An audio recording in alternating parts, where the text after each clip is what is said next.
You finally sit down, the work is done. Your body screams for rest, yet something inside you won't let go. A voice whispers that you are wasting time, that you should be doing more, that stillness equals failure, laziness, worthlessness. You try to relax, but guilt floods in like poison. Your chest tightens, your mind races through unfinished tasks. Why does rest feel like betrayal? Why does your own body become the enemy when you stop moving? This isn't about laziness, it is about something far deeper, something woven into your earliest memories, your sense of identity. Today, we're going into the psychology of guilt. Not ordinary guilt, but the guilt that punishes you for being human. The guilt that says rest is wrong, that peace is undeserved, that you must earn the right to exist. This is the story of how we learn to hate ourselves for stopping, and how we can finally break free.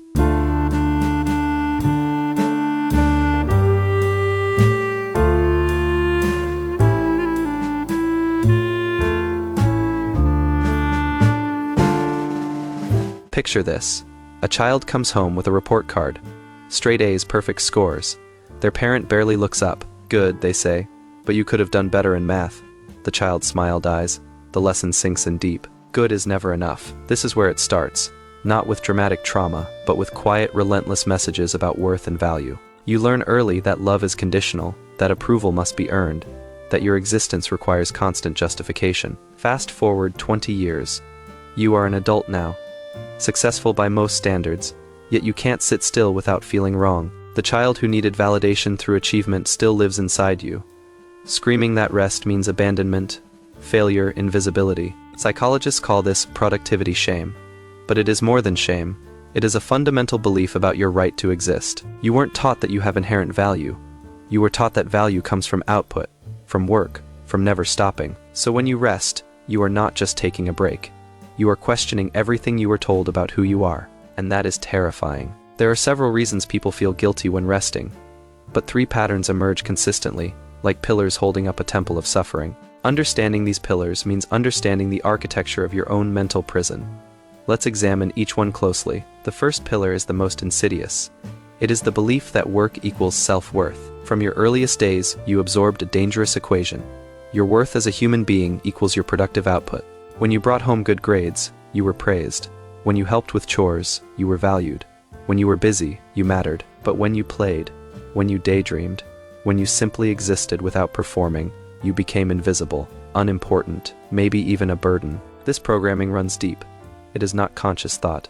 It is a belief, embedded in your nervous system, your sense of identity. You don't just think I should work harder. You feel, on a visceral level, that without work, you are nothing. Research shows this perfectionism creates intense shame and guilt. You perceive a gap between ideal performance and reality, always. No matter how much you accomplish, it never feels like enough. Because enough isn't about the work, it is about proving you deserve to exist. So when you rest, you are not just taking time off, you are temporarily erasing yourself, becoming nothing, disappearing from the ledger of value. The guilt you feel isn't about wasted time. It is existential terror dressed up as productivity concern. You fear that if you stop proving yourself, you'll discover there is nothing underneath. No inherent worth, no reason for others to care. This is the cruelest trick. You were taught to build your identity on sand, and now you can't stop building. Because stopping means watching everything collapse. Think about the last time you tried to take a break, a real break. Not scrolling through your phone or half watching television, just sitting, just being. What happened? Probably within minutes, your mind started listing tasks, things you should be doing, ways you could be more productive. This isn't your true self speaking. It is the internalized voice of everyone who ever made you feel like you weren't enough. Your parents, perhaps, who showed love through achievement rather than presence, who celebrated your trophies but not your joy. Your teachers, who rewarded compliance and output, who measured your intelligence by how well you performed under pressure. Your bosses, who praised you for staying late, for answering emails at midnight, for sacrificing your life at the altar of productivity. Even your friends, who bond over how busy they are, who compete in exhaustion Olympics, who look at you strangely when you say you did nothing this weekend. All these voices live inside you now. They become your internal committee, judging, criticizing, never satisfied. And when you rest, they all start talking at once. The second pillar is the fear of falling behind. And this one hits different in our modern world. You rest for 5 minutes. Immediately, your mind conjures images of others racing ahead while you sit still. Your competitors are working, your peers are improving. The world is moving forward, and you are frozen, falling, failing. This isn't rational thinking.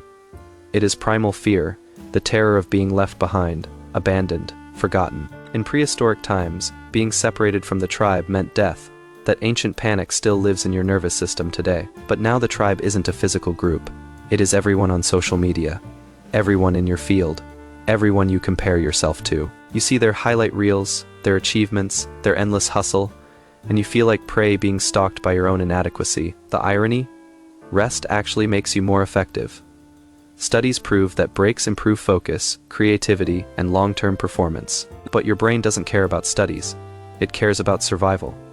And survival, it believes, requires constant vigilance, constant motion. This fear creates a toxic cycle. You work yourself to exhaustion. Your performance declines. You panic, you push harder. You never pause to question the premise that life is a race, that others' success threatens yours, that rest equals losing. But here's what that fear won't tell you. The race is a lie. There is no finish line. There is no winning. There is only your life happening right now, while you are too busy running to notice it passing by. Every moment you spend terrified of falling behind is a moment you are falling behind on living, on being present, on enjoying existence. The people you think are ahead of you, many of them are just as terrified, just as exhausted, just as trapped. Success doesn't cure this fear. Money doesn't cure it. Achievement doesn't cure it. Nothing external can fill an internal void. What if falling behind isn't the danger? What if the real danger is running so hard you never arrive at yourself? What if the finish line you are chasing doesn't exist, and you are just running from the fear of being still? The third pillar cuts deepest. It is the "I am not enough" mindset, the core wound that drives everything else. Maybe your parents constantly criticized. Maybe teachers always pointed out what was missing. Maybe friends made you feel small, or maybe the message was subtler.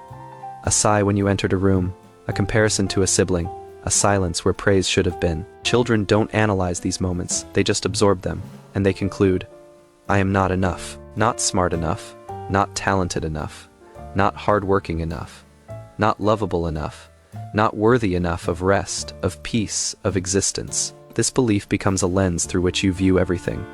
Every achievement is temporary relief.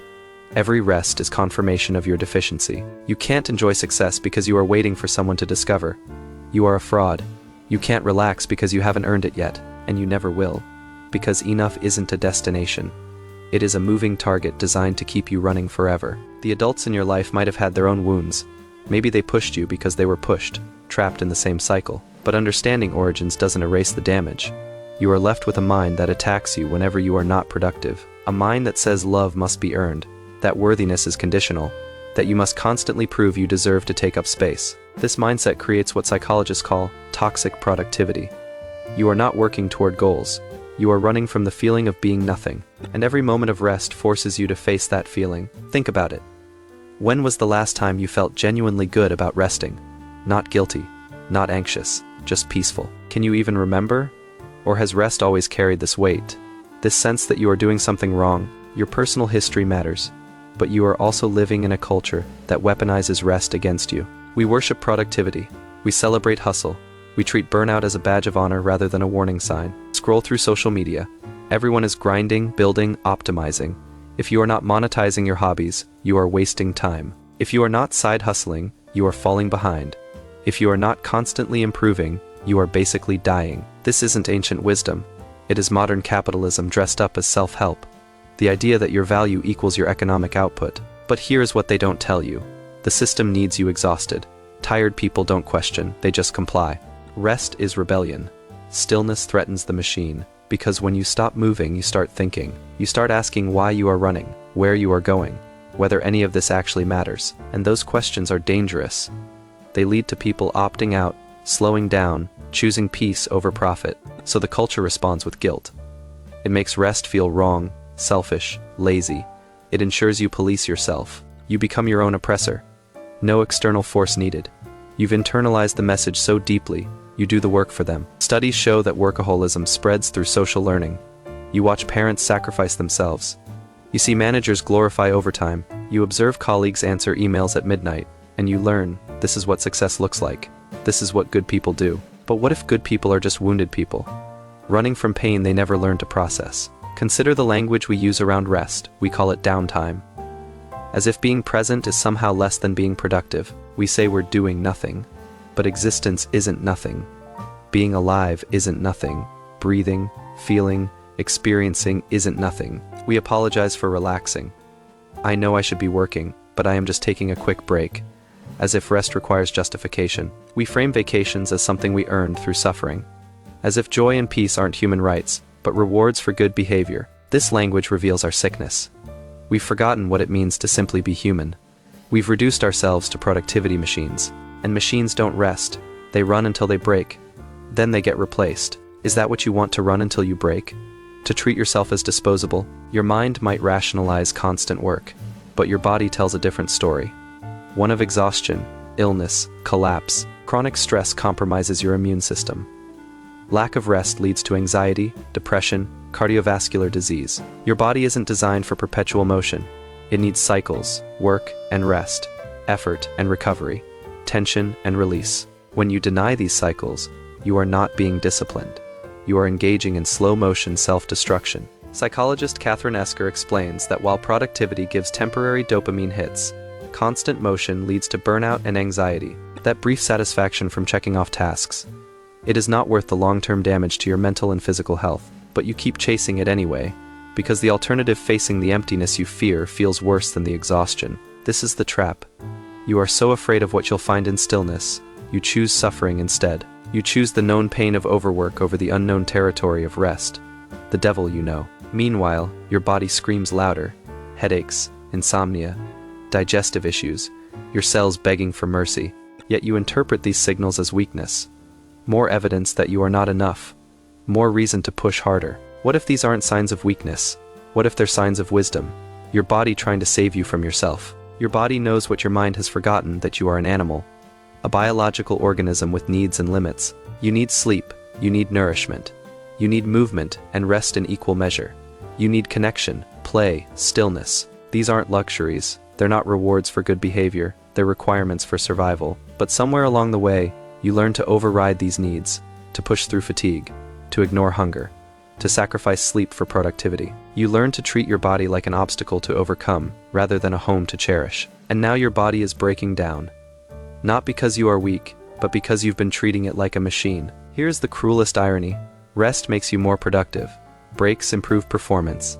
Sleep enhances creativity. Everything you are trying to achieve through constant work actually requires the rest you are denying yourself. Research shows that brief breaks strengthen memory formation, that relaxation improves focus, that downtime enables breakthroughs. Your best ideas don't come during hour 12 of grinding. They come in the shower, on walks, in moments of ease. But you can't access these moments because you've trained yourself to feel guilty whenever you are not actively producing. So you work harder, get worse results, feel more inadequate, and work even harder. A perfect downward spiral. The way out isn't more discipline. It is less. It is permission. It is understanding that rest isn't the opposite of productivity. Rest is the foundation of productivity, the soil from which achievement grows. The pause between notes that makes music possible. Without rest, you are just noise. Constant, exhausting, meaningless noise. But accepting this truth requires confronting everything you were taught. Every message that said stillness equals worthlessness. It requires believing that you have inherent value. Not value you earn through achievement, but value you possess simply by existing. And that is the hardest pill to swallow, because it means everything you've been running from yourself is actually all you need. In Jungian psychology, the shadow contains everything we deny about ourselves. The parts we hide, reject, suppress. For those who can't rest, the shadow contains stillness, vulnerability, humanity, the fact that you are not a machine. You've built an identity around being productive, capable, reliable, the person who gets things done. But beneath that identity lies the part of you that is tired, that wants to play, that needs help, that isn't perfect. This is your shadow, and it terrifies you, because acknowledging it means admitting you are not who you pretend to be. You are not tireless. You are not superhuman. You are just a person trying desperately to outrun your own perceived inadequacy. The guilt you feel when resting isn't about wasted time. It is about facing your shadow, meeting the self you've been running from. That self is soft, vulnerable, full of needs you've been trained to view as weaknesses. But what if those needs are actually your gateway to wholeness, to becoming fully human rather than a productivity machine? Integration means accepting both sides, the achiever and the rester, the doer and the being. It means recognizing that productivity without rest isn't strength. It is fragmentation, a life split in two, always at war with itself. The person who can rest without guilt isn't lazy, They're integrated. They've made peace with their humanity. They've stopped trying to earn their existence and started simply living it. Think about someone you truly admire, not someone on social media, someone you actually know and respect. Now ask yourself, do you admire them because they never rest? Or do you admire them because they're fully present when they're with you? Do you value them for their productivity or for their humanity, their kindness, their ability to be real? Chances are it is the latter. You love people for their humanity, not their achievements. Yet you hold yourself to a completely different standard. You demand perfection. You accept nothing less than constant productivity. Why? Why are you kinder to strangers than you are to yourself? Why do you offer others grace but give yourself only judgment? This double standard is exhausting. It is also unnecessary, and it is destroying your ability to live a full life. So how do you escape this prison? How do you learn to rest without the guilt crushing you? First, understand. This isn't a switch you flip. It is a slow unlearning, a gradual rewiring of beliefs built over decades. Start by noticing the guilt. When it rises, don't fight it, just observe. Where do you feel it in your body? What thoughts accompany it? What is the voice saying? Whose voice does it sound like? Often, the critic inside is an internalized parent, teacher, or cultural message. It is not even yours. You are just repeating programming. Second, practice small moments of rest without justification. Sit for 5 minutes. Do nothing. Notice the discomfort. Don't try to fix it. Just be with it. The discomfort is old pain rising to the surface, finally getting your attention. It will feel unbearable at first. Your mind will scream at you to do something, anything. That is normal. That is the wound speaking. Stay anyway, breathe. Let the feelings move through you. They won't kill you. They're just feelings. Third, challenge the beliefs. Ask yourself, is my worth really determined by productivity? Says who? Why do I believe this? What would happen if I rested more? Would I actually become worthless? Or might I become more human? Write down your answers. Be honest. You might be surprised by what you discover. Fourth, build rituals around rest. Make it intentional, not accidental. Schedule downtime like you schedule work. Treat rest as seriously as achievement, because it is. Rest isn't the absence of productivity. It is a different kind of productivity. It is the productivity of healing, of integration, of becoming whole rather than just useful. Take walks without your phone. Sit in nature without documenting it. Read for pleasure, not self-improvement. Do things that serve no purpose except joy. That is not wasted time.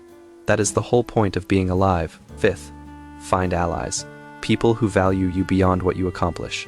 Relationships where your presence matters more than your performance. These relationships show you a different way of being. They prove that you can be loved without earning it. Spend time with people who rest without guilt, who model healthy boundaries, who prioritize being overdoing. Their peace will show you what is possible. Their example will give you permission to try. Sixth, practice self-compassion. Talk to yourself the way you'd talk to a friend, with kindness, with understanding, with patience. When the guilt comes, say, I know you are trying to protect me, but I am safe. I am allowed to rest. It will feel strange at first, maybe even false. That is okay. You are creating new neural pathways, new ways of relating to yourself. Finally, give yourself time. Years of conditioning won't dissolve overnight. You'll feel guilty sometimes. That is okay. The goal isn't to never feel guilt. It is to recognize it as old programming rather than truth. To say, I hear you, but I don't have to obey you anymore. Progress isn't linear. Some days you'll rest peacefully. Other days the guilt will overwhelm you. Both are part of healing. What matters is that you keep trying, that you keep choosing yourself, that you keep questioning the beliefs that imprison you. Imagine a life where rest feels natural, where you can sit still without your mind screaming at you, where your worth isn't tied to output, where you can simply be, without constantly justifying your existence. This isn't fantasy. It is possible, but it requires the hardest work you'll ever do, unlearning everything you were taught about value. You have to grieve the childhood that told you love was conditional, the culture that treats humans like machines. You have to rage against the systems that profit from your exhaustion.